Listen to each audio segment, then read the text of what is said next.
मित्रांनो, तुम्हाला माहिती आहे का, जपानमध्ये लोक मोबाईल वापरतात ते लोक आता फक्त 2 तासच मोबाईल वापरणार अशा ते नियम करत आहेत. तर मित्रांनो, जपानमधील एक शहर आहे टोयोकी. ह्या शहराने एक लोकांसमोर एक प्रस्ताव मांडला आहे. तर तो प्रस्ताव काय आहे, जे काही तेथील लोक मोबाईल वापरतात आणि दुसरी गोष्ट म्हणजे जास्त मोबाईल वापरल्यामुळं आपल्या शरीरावर किंवा जे काही आपलं आरोग्य आहे ह्याच्यावर हानिकारक त्याचे परिणाम होत आहेत. कारण दिवसेंदिवस मोबाईलची संख्या वाढत आहे आणि त्याच्यामुळं त्याचा वापरसुद्धा जास्त प्रमाणामध्ये वाढत आहे. त्याच्यामुळं जे काही ते जपानमधील जे काही शहर आहे टोयोके, ह्या शहराने एक विधानसभामध्ये एक अध्यादेश आणायचं त्यांनी ठरवलं आहे. मित्रांनो, जे काही 6 ते 12 वर्षामधील जे काही मुलं आहेत, लहान मुलं, त्यांच्या म्हणजे रात्री 9च्या नंतर त्यांच्या वापरावर पूर्ण बंदी असणार आहे.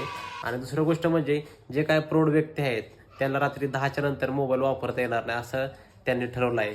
तर मित्रांनो, तुम्हाला वाटत असेल ही जर कायदा केला किंवा नियम केला आणि जर ह्याचा कोणी पालन केलं नाही किंवा जर मोडला असेल तर ह्याला कुठली शिक्षा आहे किंवा कुठले दंड आहे. तर मित्रांनो, जर हा कायदा मोडला किंवा हे नियमाचं पालन कोणी केलं नाही तर ह्याला कुठलाही दंड किंवा कुठलीही शिक्षा नसणार आहे.